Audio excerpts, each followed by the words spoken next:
de l'amour de Dieu dans notre vie.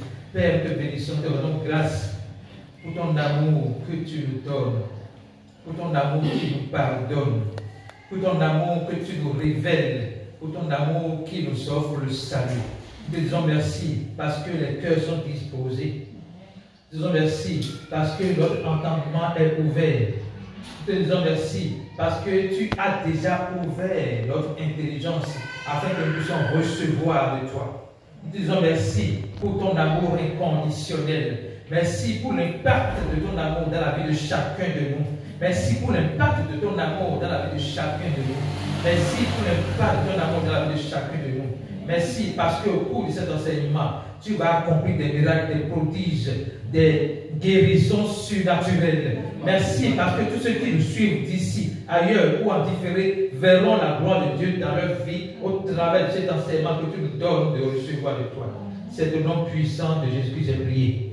Amen. Alléluia. Nous sommes en train de faire la série d'enseignements, les fondamentaux de la foi chrétienne.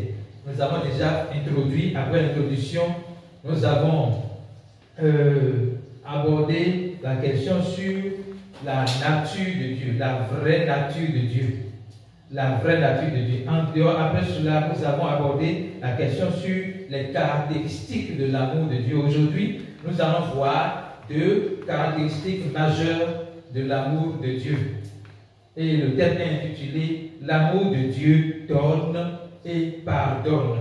Nous avons vu dans 1 Corinthiens 13, 4 à 7 récemment le caractère de Dieu. Le caractère de Dieu. Je ne sais pas si on peut voir ça rapidement. 1 Corinthiens 13, verset 4 à 7, on a vu le caractère de Dieu. Et tout ce qu'on a lu là se résume en deux mots. Donner et pardonner.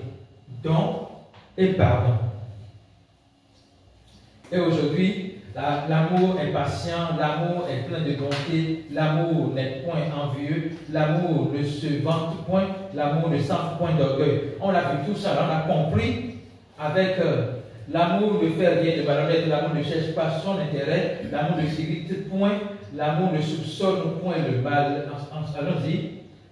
L'amour ne se réjouit point de l'injustice, l'amour se réjouit de la vérité. Allons-y. L'amour excuse tout, croit tout, espère tout et supporte tout. On voit là que le caractère, on a vu les différentes caractéristiques de l'amour de Dieu. Et aujourd'hui, nous voulons résumer tout cela en deux mots, donner et pardonner. Don et pardon. Et nous allons voir tout de suite que la nature de Dieu n'est pas assujettie à l'opinion, le principe ou les fables, les philosophies des hommes. L'amour de Dieu n'est pas assujetti à la conception humaine. L'amour de Dieu est assujetti à lui-même, à qui il est. Alléluia. Dernièrement, nous avons vu que la nature de Dieu n'est pas assujettie à l'opinion que les gens ont de la Bible. Mais on a vu que la caractère de Dieu est assujettie à l'opinion que Dieu a de lui-même. Et c'est lorsque nous découvrons ce que Dieu dit de lui-même que nous savons avec précision que nous sommes en train d'être dans la vérité concernant la vraie nature de Dieu. Alléluia. J'espère que ça va. Alors, je voudrais établir une fondation. La nature de Dieu n'est pas assujettie à nos traditions, à nos fables, à nos principes, ni à notre expérience. Je ne commence par l'expérience d'abord. Vous savez, pour ceux qui ont déjà fait 30, 30 ans, 50 ans dans le ministère, ils ont l'impression qu'ils ont la science infuse de la vérité. C'est-à-dire que ce qu'ils pensent sur Dieu est vrai. Et ils appuient cela par leur expérience. Ah, j'ai quand même 50 ans, j'ai quand même 60 ans, et jamais pas me fait 40 ans dans le ministère, et j'ai vécu telle expérience, et sur cette base, ils définissent la nature de Dieu par leur expérience. Suivez bien ce que je dis. Ils définissent la nature de Dieu par leurs propres expériences. Mais laissez-moi vous dire que ce n'est pas nos expériences qui définissent la nature de Dieu, mais c'est Dieu qui explique et définit nos expériences. ce n'est pas nos expériences qui définissent la nature de Dieu, mais c'est la nature de Dieu qui définit notre expérience. Ah, j'ai donné la dîme et le lendemain, j'ai reçu 100 millions. Donc, on veut s'établir sur ça pour dire, si tu donnes, tu vas te donner. Alors qu'il n'y a pas de condition au préalable pour que Dieu te donne quelque chose. Alléluia. Amen. Donc, ce n'est pas nos expériences qui définissent ou expliquent Dieu, mais c'est Dieu qui explique nos expériences. Retenons cela. Au-delà de ça, il y a les traditions également. Les gens s'appuient sur les traditions, les fables et consorts pour définir Dieu. Notez bien. Les traditions n'ont pas précédé Dieu. Les traditions n'ont pas précédé Dieu. Ça n'a pas précédé Dieu. C'est comme ça, ça se passe ici. C'est ce qu'on fait ici. C'est ce que nos ancêtres nous ont appris. Nos ancêtres n'ont pas précédé Dieu. Au commencement était Dieu. Ce n'est pas ancêtre. Au commencement était Dieu. Ce n'est pas tradition. Au commencement était Dieu. Ce n'est pas les fables. Je suis allé chercher la définition en grec de fable et j'ai vu, ça veut dire motus. En grec, ça veut dire motus, qui veut dire simplement fiction. Alors, les gens peuvent utiliser des fables avec une telle cohérence, une telle délicatesse, et vous allez voir que c'est cohérent, c'est logique. Sauf que c'est une fiction. Une fiction veut dire ce n'est pas réel, ce n'est pas vrai. Or, la réalité, la vérité se trouve dans la compréhension de la vraie nature de Dieu. Et aujourd'hui, Dieu veut nous faire révéler quelque chose de fondamental. Il donne et pardonne uniquement par son amour. Et pour que nous puissions comprendre cela, il veut d'abord que nous nous écartions de toute volonté de nous attacher à des fables, traditions, espérances et consorts. Lisons rapidement 2 Timothée 4, versets 3 et 4. 2 Timothée 4, versets 3 et 4.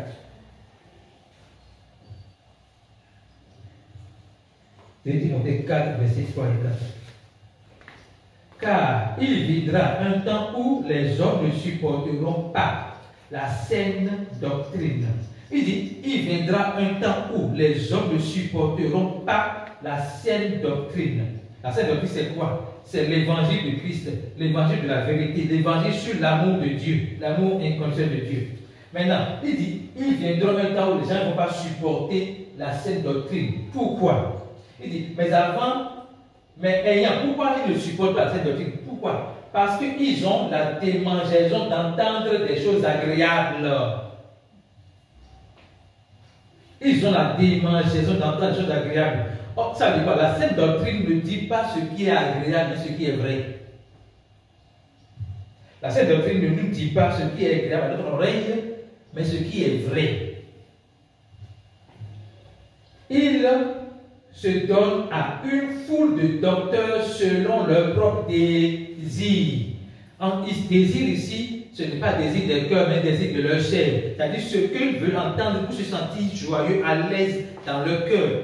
Vous comprenez? Ce qu'on va leur dire, tu seras prospère, tu vas avoir beaucoup d'argent, tu vas faire ci, c'est ce qu'ils veulent entendre. Mais ils ne veulent pas entendre la quintessence, la vérité sur l'amour de Dieu. Ils veulent entendre qu'on leur parle des choses matérielles, des choses de ce monde, mais ils ne veulent pas comprendre les réalités célestes qui président ce monde. Mais le Seigneur veut qu'aujourd'hui, nous ayons le focus sur la vérité et la réalité céleste qui préside ce monde dans lequel nous sommes. Si notre cœur est attaché à cette vérité, à cette réalité, nous aurons tout ce que nous désirons sur cette terre. Les désirs, la parole dit que fais de l'éternel délice, il te donnera ce que ton cœur désire. Parce que ta chair désire, mais ce que ton cœur désire. Alors, on va évoluer, on va lire rapidement Tite 1, verset 14. Tite 1, verset 14. Tite 1, verset 14.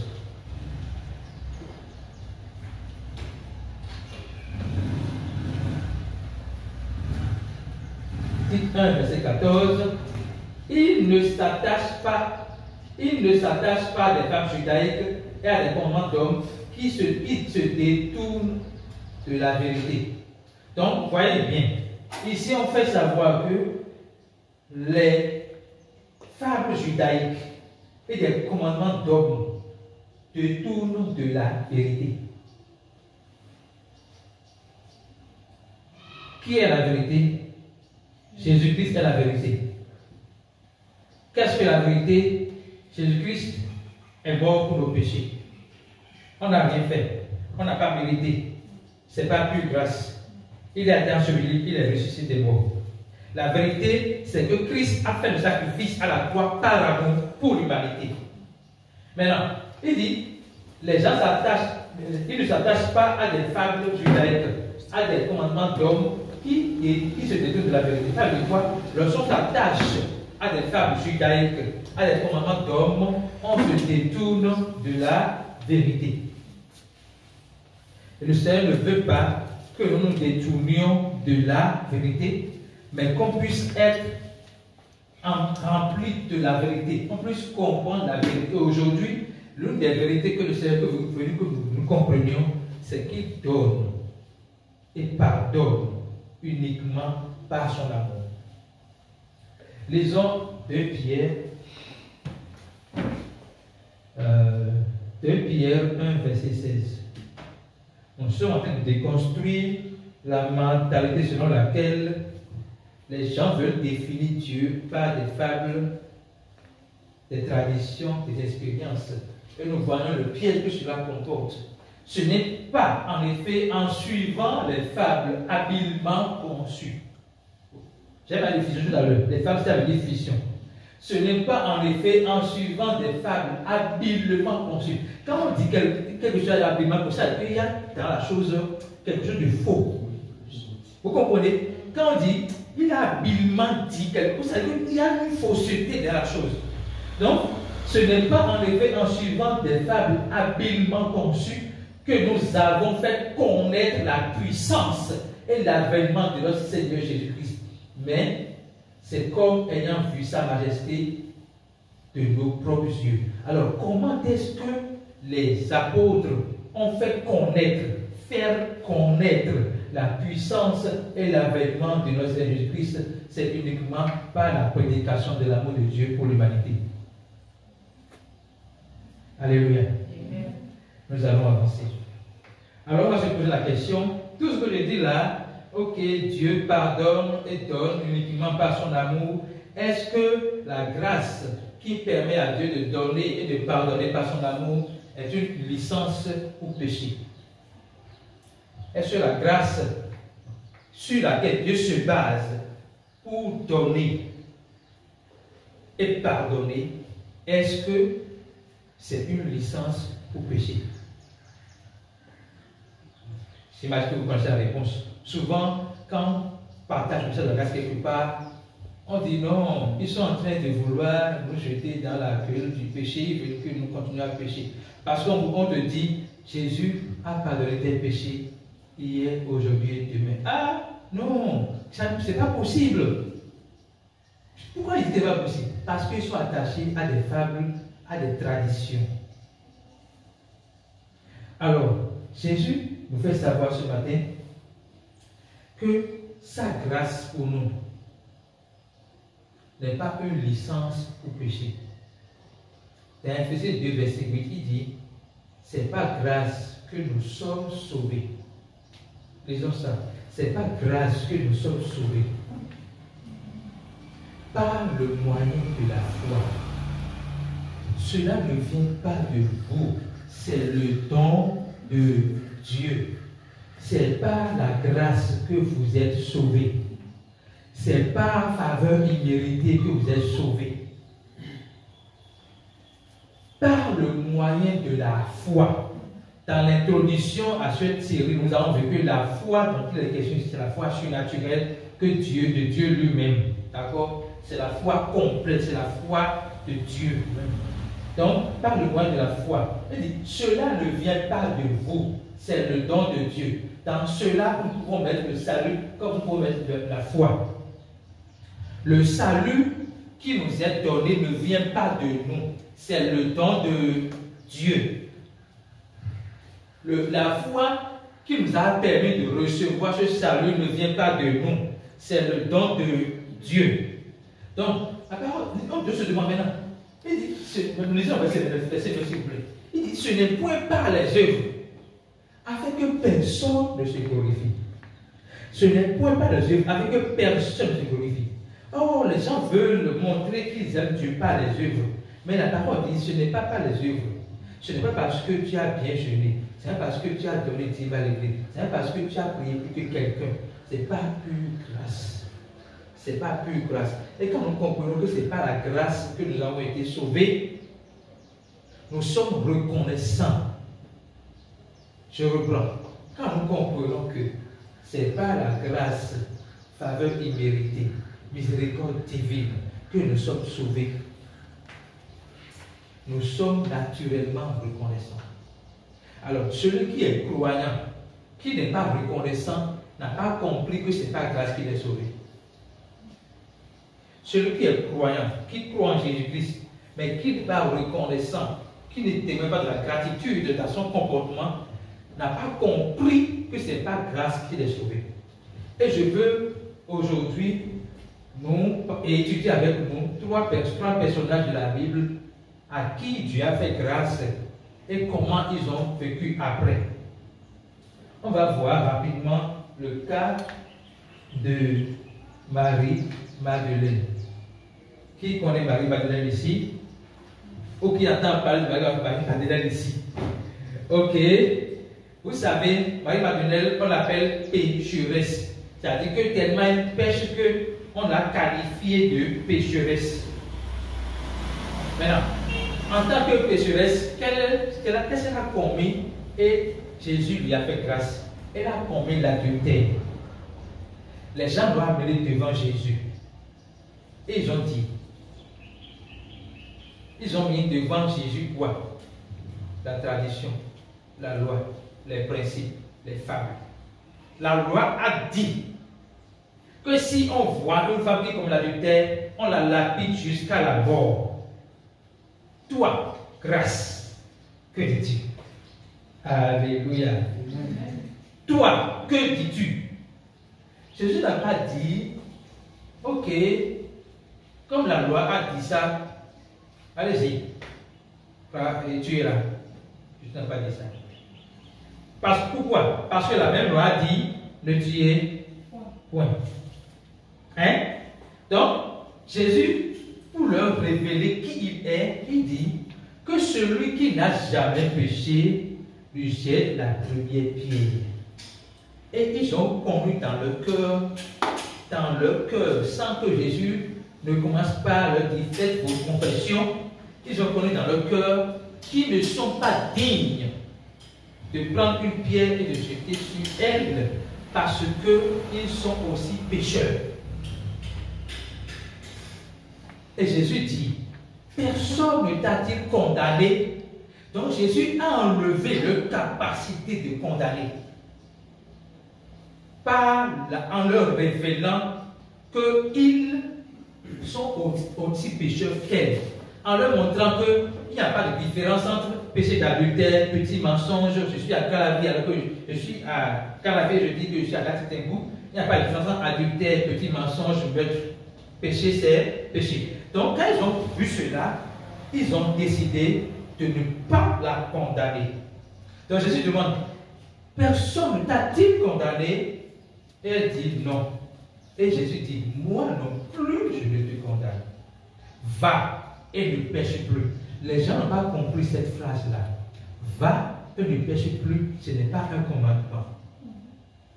Mais c'est une puissance que Dieu donne à Marie-Madeleine pour ne plus pécher. C'est-à-dire, avec cette déclaration, Dieu l'a affranchi du péché. Et la suite de l'événement est que Marie-Madeleine est devenue par la disciple de Jésus-Christ. Elle suit Jésus-Christ partout où il va. Et figurez-vous, c'est elle qui est la première à annoncer l'évangile aux apôtres. C'est elle qui a annoncé la résurrection de Jésus-Christ aux apôtres de Jésus-Christ. Voyez comment la grâce de Dieu a préservé cette dame du péché jusqu'à lui donner la capacité d'être la première au monde à prêcher la résurrection aux apôtres de Jésus lui-même. Donc la grâce n'est pas une licence pour pécher, mais un antidote pour vivre dans la liberté sans péché. La grâce ne nous libère pas pour aller pécher, mais la grâce nous libère du péché. La grâce ne nous libère pas pour mener une vie de désordre, mais la grâce nous libère pour ordonner nos vies à l'image de Christ. Et notez bien, la grâce n'est une solution pour le péché. Ce n'est pas le problème du péché. C'est comme on dit, quelqu'un a les maux de tête, on lui prescrit paracétamol, et vous dites que la paracétamol qu'on lui a prescrit, c'est ça qui lui a causé les maux de tête. Vous comprenez ce que je dis? La personne est souffrante. On fait un diagnostic, on dit voilà ce que tu vas prendre comme médicament pour être guéri. La personne prend le médicament, il est guéri. Et on dit non, que c'est le médicament qui l'a rendu malade. En Christ, la grâce est la solution pour le péché. Le monde entier est soumis au péché. Mais lorsque la grâce est venue, il dit je suis là pour vous, pour ôter le péché du monde, afin que vous soyez affranchis du péché. Donc, ça c'est le cas de Marie Barthélemy, le cas de Zachée. Zachée, on l'appelle chef des publicains. Or, les publicains, on les appelle grands pécheurs. Ce n'est pas des petits pécheurs. Parce qu'à l'époque, les gens pouvaient catégoriser les péchés. Mais celui-là a été appelé grand pécheur. Et lui est le chef des grands pécheurs. Donc, on peut l'appeler chef bandit. Hein? Mais Jésus est allé chez lui. Donc, je veux montrer quelque chose. La grâce de Dieu n'a pas peur d'aller au contact de la personne à pécher. La grâce de Dieu ne repousse pas celui qui est dans le péché. Mais la grâce de Dieu va vers la personne pour l'affranchir du péché. Vous comprenez ça? La grâce de Dieu va vers la personne pour l'affranchir du péché. Parce que la grâce de Dieu sait que sans sa grâce, il ne peut pas être affranchi du péché. Donc, quand Jésus allait dans la maison de Zachée, Zachée a pris conscience tout de suite de la grâce que Jésus représentait. Le seul fait que Jésus a décidé d'aller chez lui était déjà une démonstration de la grâce de Dieu, puisque tous ceux qu'on appelait docteurs de la loi, les pharisiens, les considéraient comme des gens à ne pas fréquenter, des gens rejetés, des gens à bannis de la société. Mais Jésus, en tant que Dieu, dit non. Je suis venu, non pour les malades, non pour ceux qui sont guéris, mais c'est pour les malades que je suis venu. Je suis venu non pour les justes, mais pour les injustes. Donc il est venu dans la maison de Zachée pour lui apporter sa grâce. Alléluia. Il est venu dans la maison pour lui apporter sa grâce. Il est venu, Zachée a pris conscience de la grâce de Dieu. Et quelle est sa première réaction? Il a dit, tous ceux à qui j'ai fait du tort, tous ceux à qui j'ai volé, je vais leur rendre 4 fois ce que je leur ai volé. Et je vais partager mes biens à tous les pauvres. Pourquoi il a dit ça? Parce qu'il a compris que la grâce qu'il a reçue là ne peut pas l'encourager à continuer à mener la vie de grand pécheur. Et il a décidé de mener la vie qui reflète l'amour de Dieu, la grâce de Dieu, la paix de Dieu, la joie de Dieu. Alléluia. Troisième cas que nous connaissons tous, c'est Paul. L'apôtre Paul. Nous avons ici un apôtre Paul.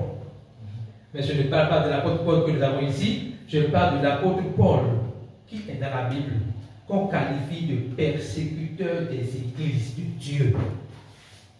C'est-à-dire, lui, il est dans le camp des pharisiens, Mais il a atteint un niveau élevé où on lui a confié le rôle de persécuter ceux qui appellent le nom de Jésus-Christ. Mais qu'est-ce que la grâce de Dieu a fait? La grâce de Dieu a dit, ok, comme c'est lui qui persécute mon église, elle est devenue quoi? L'élément à abattre. Donc si je l'abats, donc mon église sera en paix. La grâce de Dieu n'a pas fait ça. Vous comprenez ce que je dis? La grâce de Dieu n'a pas dit, ok, comme c'est lui qui persécute mon église, ce que je vais faire, je vais finir avec lui et mon église serait en paix. Il n'a pas fait ça. Il s'est révélé à lui. Il allait persécuter l'église quand Dieu s'est révélé à lui. Pourquoi me persécutes-tu? Et pourquoi il a posé la question? Il dit, pourquoi me persécutes-tu? Paul n'avait pas la réponse. Paul ne savait pas pourquoi il persécutait l'église. Pourquoi me persécutes-tu? Et dès lors, parce qu'il a eu cette rencontre avec Dieu, il est devenu non plus persécuteur des églises de Dieu, mais bâtisseur de l'église de Dieu. Il a quitté le rôle de persécuteur pour le rôle de bâtisseur. Donc, vous voyez que dans cette trois cas de figure, la grâce que Dieu a faite à Marie-Madeleine, à Zachée et à Paul n'a pas été une occasion pour eux de vivre une vie de péché. Donc, on ne peut pas conclure que la grâce de Dieu est une licence pour péché, mais la grâce de Dieu est plutôt l'antidote contre le péché. La grâce de Dieu est la solution pour être libéré et affranchi du péché. Alléluia. J'espère que ça suit. Alléluia. Alors, pourquoi Dieu? Pourquoi et que donne Dieu? Pourquoi et que donne Dieu? Pourquoi et que donne Dieu? Notez bien quelque chose. Le don de Dieu n'est pas l'argent et l'or du monde. C'est-à-dire, ce que les hommes peuvent avoir, les non-croyants peuvent avoir, ne peut pas qualifier du don de Dieu. Écoutez-moi bien. Le don de Dieu n'est pas l'argent et l'or. Le don de Dieu n'est pas les choses matérielles. Mais est-ce que ce n'est pas Dieu qui a créé l'argent et l'or? Les choses matérielles, oui. D'accord? Mais le don de Dieu, le don qui vient de Dieu, n'est pas ça. Ce que Dieu a de précieux à donner à l'humanité n'est pas l'argent, n'est pas le mariage, n'est pas les autos, n'est pas les voitures. Suivez bien. Je vais quelque part. Le don de Dieu, c'est une personne. Et cette personne est Jésus-Christ. Lisons Jean 3, verset 16.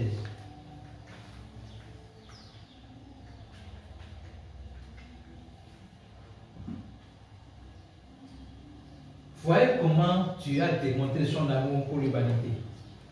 Car Dieu a tant aimé le monde qu'il a donné son Fils unique. Alors, pourquoi Dieu a donné son Fils unique? Parce qu'il a tant aimé le monde. Imaginez quelqu'un, quand la personne dit, je t'aime tant, je t'aime beaucoup. Et il te donne ce micro. Qu'est-ce que ça signifie pour vous? Que ce micro est la plus précieuse des choses qu'il peut vous donner. Alors, Dieu, en voulant démontrer son amour pour l'humanité, a donné une personne qu'on appelle Jésus-Christ.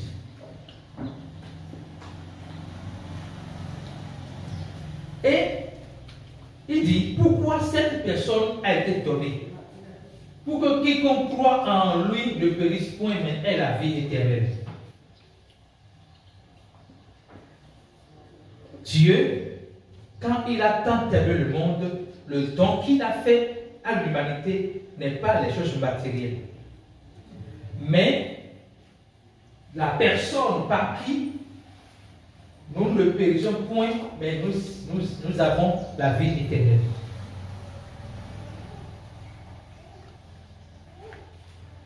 Jésus est le don parfait de Dieu. Et nous allons voir que en Jésus, nous avons tout. C'est-à-dire que Dieu n'a pas donné quelque chose pour que quelque chose nous manque. Par exemple, tu as une femme, pas des enfants. Hein? Tu as de l'argent, mais pas d'enfants. Or, en Christ, quand Dieu te donne quelque chose, il te donne tout pleinement. C'est-à-dire qu'il te donne une vie qui te donne l'équilibre. Ça dit quoi? Même sans enfant, tu es équilibré. Tu as la plénitude du nom de Dieu en toi. Sans femme, tu es équilibré. Sans voiture, tu es équilibré. Sans jet privé, tu es équilibré. Vous comprenez ce que je dis? Sans enfant, tu es équilibré. Maintenant, avec enfant, tu es content. Mais ce n'est pas l'enfant qui te rend content. Mais c'est Christ en toi qui te rend content. Donc, on va lire Colossiens 2, versets 9 et 10. Vous allez voir que Dieu, en nous donnant Jésus-Christ, n'était pas en train de faire un don qui ne peut pas nous satisfaire. On va voir cela ensemble. Colossiens 2, versets 9 et 10. 9 et 10. 9 et 10. Car en lui, en Jésus, habite corporellement la plénitude de la divinité. Donc la première chose que nous avons quand nous avons Christ en nous, c'est que nous savons, on dit que en Christ habite corporellement la divinité. En Christ habite corporellement la plénitude de la divinité. Hein? Et Christ est en nous. Par la foi dans la grâce qui nous a été donnée, par la foi dans le sacrifice accompli de Jésus-Christ, nous recevons Christ en nous. C'est-à-dire qu'en nous, croyants, habite corporellement toute la plénitude de la divinité. Lorsque vous comprenez cela, lorsque vous comprenez qu'en vous habite corporellement toute la plénitude de la divinité de Dieu, rien ne peut vous ébranler. Vous avez une paix surnaturelle. Verset 10.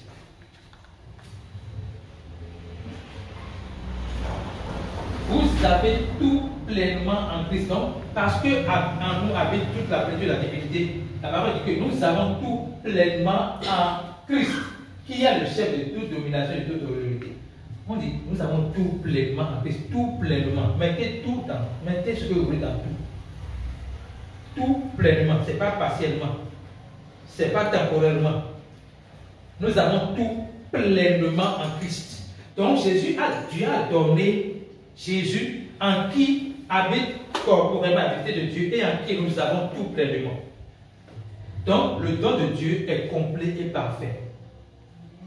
Le don de Dieu est complet et parfait. Rien ne manque à Jésus, donc rien ne nous manque. Rien ne manque à Jésus, donc rien ne nous manque.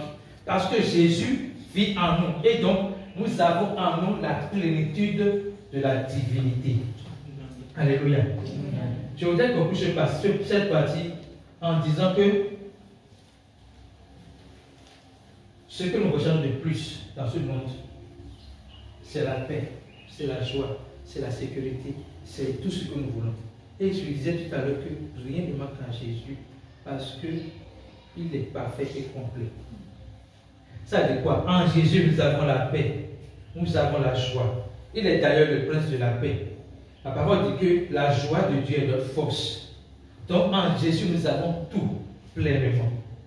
Mais ce que je vais déclarer pour finir cette partie, c'est que le vrai don de Dieu, le don de Dieu, c'est le don qui donne le pardon des péchés. Le vrai don de Dieu, c'est le don qui contient le pardon des péchés. C'est-à-dire que si quelqu'un a voiture, maison, et n'a pas reçu ce don, il n'a pas reçu le don de Dieu. J'ai dit bien le don, je n'ai pas dit un don, le don de Dieu. Dans le don de Dieu, il y a le pardon.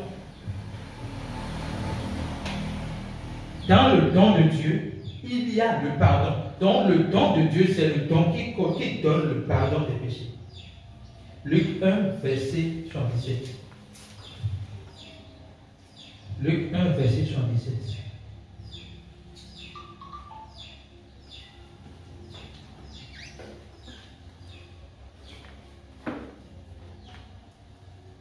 Afin, c'est une prophétie de Zacharie, père de Jean-Baptiste, sur Jean. Il dit, afin de donner à son peuple la connaissance du salut par le pardon des péchés. Jean-Baptiste est venu pour révéler au peuple de Dieu la connaissance du salut par le pardon des péchés. Ça veut dire qu'avant cela, les gens n'avaient pas la connaissance du salut par le pardon des péchés. Mais aujourd'hui, ils ont la connaissance du salut par le pardon des péchés. Lisons 2 Corinthiens 5, verset 19. 2 Corinthiens 5, verset 19.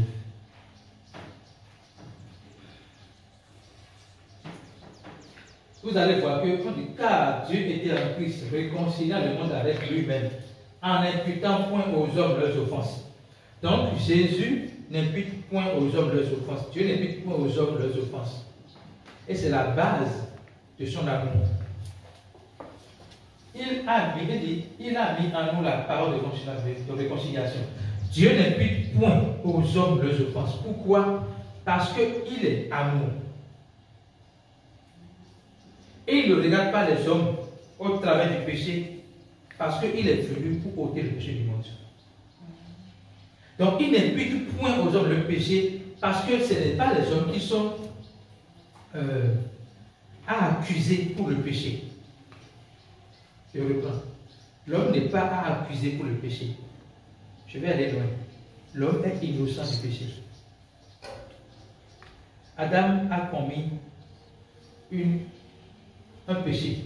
Adam a refusé de faire ce que Dieu lui a demandé. Et cela est devenu, elle lui a donné la nature pécheresse. Et nous sommes nés de lui, nés de la chair. Nous sommes pécheurs. Sans rien faire. David a dit, depuis le ventre de ma mère, j'étais pécheur. Ma mère m'a accroché dans le péché. Or, la mère de David n'a pas commis l'adultère avant de mettre David au monde.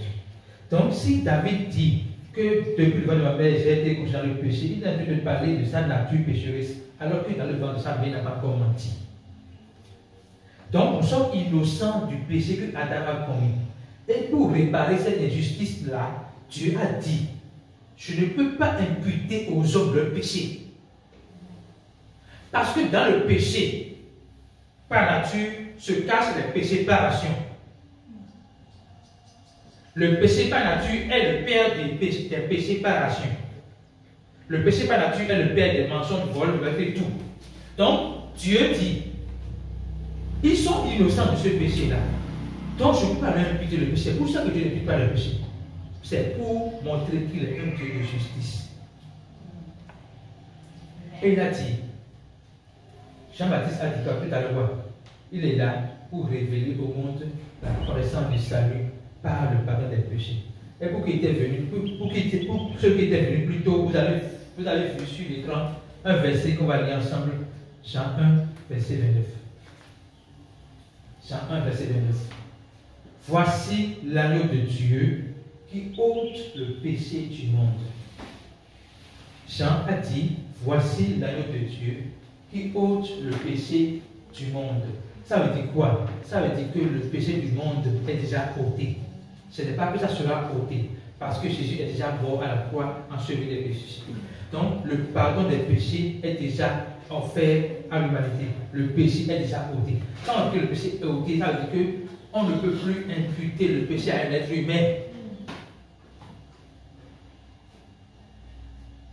Parce que Christ a ôté le péché. Si vous croyez que Christ a ôté le péché du monde entier, vous êtes sauvés. Mais si vous ne le croyez pas, vous êtes en train de dire, je vais payer moi-même le prix de mon péché, alors que vous ne pouvez pas le faire. le salaire du péché, c'est la mort. Nous sommes déjà morts. C'est pour ça que quand nous recevons Jésus-Christ, on dit quoi? Nous sommes passés de la mort à la vie. Un mort ne peut pas se sauver. Un mort a besoin de la vie de Dieu pour être sauvé. Donc, nous sommes heureux de savoir que Dieu a déjà ôté le péché du monde. Il a déjà pardonné le péché du monde pour que nous puissions être affranchis complètement du péché. Alléluia. Alors, nous allons voir ensemble comment répondre à l'amour de Dieu. Comment répondre à l'amour de Dieu. Et nous allons voir ensemble deux choses. Recevoir le don du salut et recevoir le pardon des péchés. Donc, dans le don du salut, nous allons lire quelques versets, Actes 16, versets 30 et 31. Actes 16, versets 30 et 31. Paul était emprisonné avec Silas, je crois, et on a mis des chaînes sur eux. Après, ils louaient Dieu quand les fondements de la prison se sont ébranlés. Je voudrais déclarer que les fondements de tous ceux qui n'ont pas Christ sont ébranlés maintenant dans la vie de chacun de nous. Amen. Les fondements de tous ceux qui n'ont pas Christ sont ébranlés maintenant dans le nom puissant de Jésus-Christ. Et les fondements sont ébranlés et les geôliers ont cru qu'ils sont partis. Il voulait se tuer. Quand Paul a dit non, nous sommes là, les geôliers ont eu peur. Il dit, mais qu'est-ce que je dois faire pour être sauvé? Il a dit, qu'est-ce que je dois pratiquer? Quels sont les étapes que je vais suivre pour être sauvé? Et Paul et Silas disent, non, c'est pas, tu n'as rien à faire. Ils disent, Seigneur, que faut-il que je fasse pour être sauvé? Verset 31. Voici la réponse. Paul et Silas répondirent, ils n'ont pas dit faire quelque chose. Crois au Seigneur Jésus et tu seras sauvé, toi et ta famille. La condition pour être sauvé, c'est de croire en Jésus. Croire dans le sacrifice que Jésus a accompli pour nous. Croire en sa mort pour nos péchés. Croire qu'il a été enseveli et ressuscité pour notre justification. Lorsque nous croyons cela, nous sommes sauvés. Paul n'a pas dit faire quelque chose, il a dit croire. D'accord? Lisons 1 Jean 5, versets 11 et 13. Verset 11 à 13. 1 Jean 5, verset 11 à 13. Lisons ça ensemble. 1 Jean 5, verset 11 à 13. Vous allez voir ici qu'il n'y a pas deux conditions pour être sauvé. Et voici ce témoignage, c'est que Dieu nous a donné la vie éternelle. Ce n'est pas que Dieu va nous donner, mais il nous a donné la vie éternelle. Et cette vie est en son Fils, Jésus-Christ. Donc vous allez voir, vous allez comprendre que le don, vous allez comprendre que le don de Dieu, c'est Jésus-Christ. Et en Jésus-Christ, il y a la vie. Autrement, le don de Dieu, c'est la vie éternelle. Il dit maintenant, celui qui a le Fils a la vie. Celui qui n'a pas le Fils n'a pas la vie. Et quand on parle de la vie, ce n'est pas le fait que nous respirons. Ce n'est pas le fait que nous avons beaucoup de voitures, des maisons. C'est le fait que nous avons la vie de Dieu en nous. C'est le fait que nous avons Jésus-Christ qui habite en nous. Alléluia. Donc, verset 13. Je vous ai écrit ces choses afin que vous sachiez que vous avez la vie éternelle. Peut-être que vous avez oublié que vous avez Jésus-Christ en vous. Et que en Jésus-Christ en vous, c'est égal à la vie éternelle. Mais il dit, je vous rappelle, afin que vous sachiez que vous avez la vie éternelle, vous qui croyez au nom du Fils de Dieu. Pas vous qui pratiquez des bonnes œuvres, pas vous qui jeûnez et priez, mais vous qui croyez au nom du Fils de Dieu. Alléluia. Amen. On va maintenant voir comment on a vu comment recevoir le don de Dieu qui est la vie éternelle de Jésus. On va voir comment recevoir le pardon de Dieu. Pardon de Dieu. Acte 10, verset 43. Acte 10, verset 43.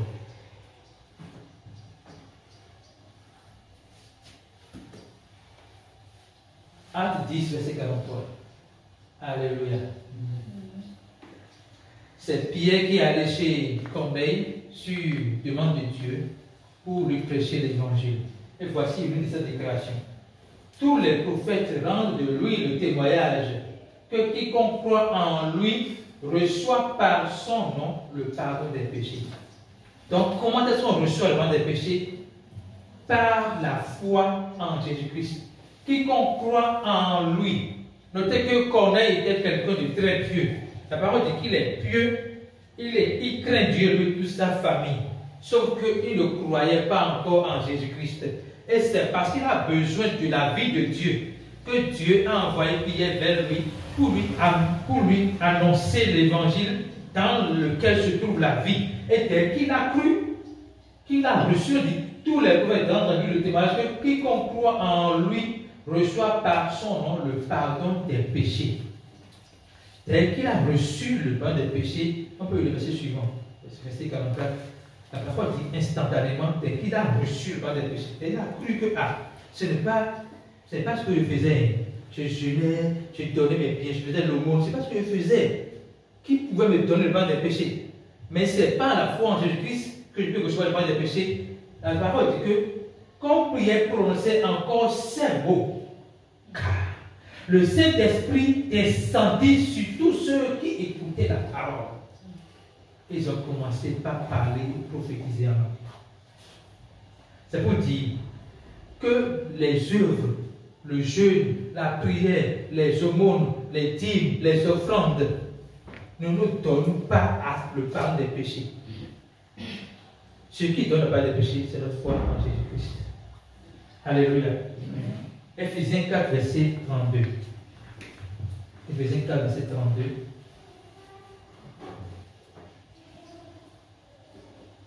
Ici, Dieu veut nous exhorter à un petit effort. Soyez bons les uns envers les autres, compatissants, vous pardonnant réciproquement, comme Dieu vous a pardonné en Christ. Notez que Dieu vous a pardonné en Christ, c'est au passé composé. Donc, sur la base de ce que vous savez, vous comprenez, vous avez cru que Dieu vous a pardonné en Christ, il dit, soyez bons les uns envers les autres, compatissants, vous pardonnant réciproquement. Ça veut dire quoi? Lorsque nous comprenons le pardon de Dieu, nous sommes motivés à nous pardonner réciproquement. J'ai offensé quelqu'un, j'ai l'habitude de lui dire, excuse-moi, je sais que tu es offensé, pardonne-moi, et ça passe. Et quelqu'un m'a offensé, je n'ai pas gardé la paix dans mon cœur, je lui exprime mon mécontentement, et ça passe. Donc, Colossiens, on va aller pour un dernier verset, Colossiens 3, verset 13. C'est toujours cette exhortation sur la compréhension du pardon de Dieu que nous avons reçu. Colossiens 3, verset 13. Supportez-vous les uns les autres.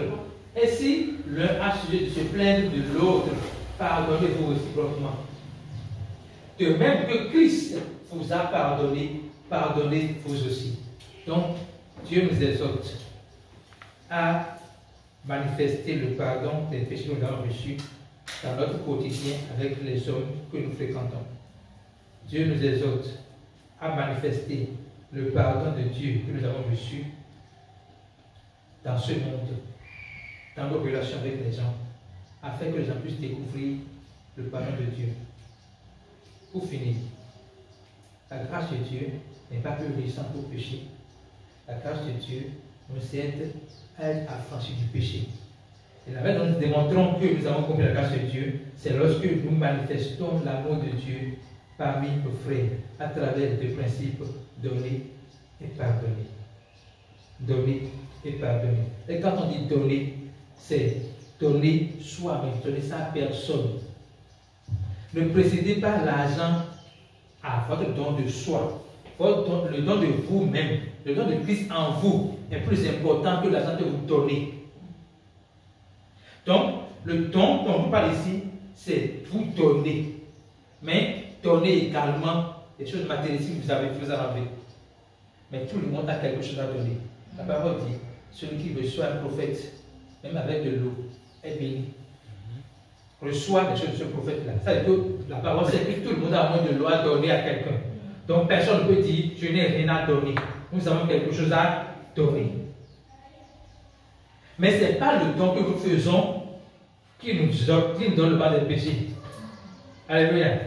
Donc, nous sommes appelés cette semaine à cultiver le don de nous-mêmes, le don de Christ en nous, qui nous aide également à pardonner. Si nous avons sur notre cœur des gens que nous devons pardonner, nous avons du mal à ne pardonner nos péchés. Seigneur nous donne la grâce de leur pardonner leurs péchés. Seigneur nous donne la grâce de comprendre qu'il nous a pardonné. Et donc nous allons pardonner simplement. Il dit, Père, pardonne-leur, car ils ne savent pas ce qu'ils font. Donc Jésus sait que ce n'est pas les adultes qui l'ont tué qui l'ont tué. Vous ne comprenez pas. Jésus sait que ce n'est pas les adultes qui l'ont tué qui sont les vrais accusateurs. Il connaît l'accusateur. Mais il dit à son Père, pardonne-le. Parce que eux, qui sont des instruments dans la main des accusateurs, ne savent pas ce qu'ils font. Donc nous devons avoir la même posture. Savoir que la personne qui nous a offensés ne sait pas ce qu'il fait. Et prier comme Jésus. Père, donne-moi la grâce de pardonner. Parce que tu m'as fait savoir qu'il ne sait pas ce qu'il fait. Alléluia. Nous sommes appelés à donner et à pardonner. Que le Seigneur nous fortifie et nous donne sa grâce. Amen.